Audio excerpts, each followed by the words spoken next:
Sure. I am Meghana. I am studying in 7th class in Vidyajyoti English Medium School. Today my project is Telugu. Now I am saying about Aksharam Geya Saramsam. ప్రకాశం జిల్లా కొండాపి గ్రామంలో జన్మించిన రవినూతల ప్రేమకిషోర్ రాసిన నలుగురు ఔదాం కవిత సంపుట నుంచి స్వీకరించబడింది. ఈ గేయం ద్వారా కవికి అక్షరంతో ఉన్న అనుబంధాన్ని వివరిస్తున్నాడు. తన బిడ్డ బాగా చదివి సమాజ శ్రేయస్సుకై పాటుపడాలని ప్రతి తల్లి కోరుకున్నట్లే కవిగారి తల్లి కూడా ఆశపడ్డారు. తన బిడ్డకు చిన్నప్పటి నుంచి తన బిడ్డకు గోరుముద్దలతో పాటు అక్షర భిక్ష కూడా పెట్టింది. తను పాడే ప్రతి జోలపాటలో ఆశను రంగరించి నూరిపోసింది.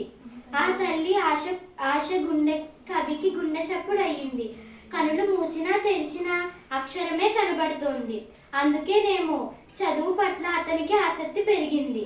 లోకంలో సహజంగా బిడ్డకు తొలిగా అన్నం పెట్టేటప్పుడు బంధువులందరినీ పిలిచి వేడుకగా అన్నప్రసన్న అని పండుగ చేస్తారు.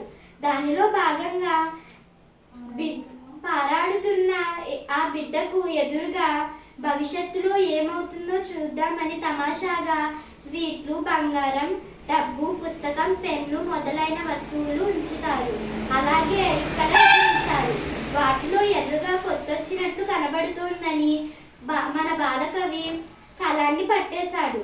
ఇక ఆ కన్న తల్లి ఆనందానికి హద్దులే లేవు. Thank you sir.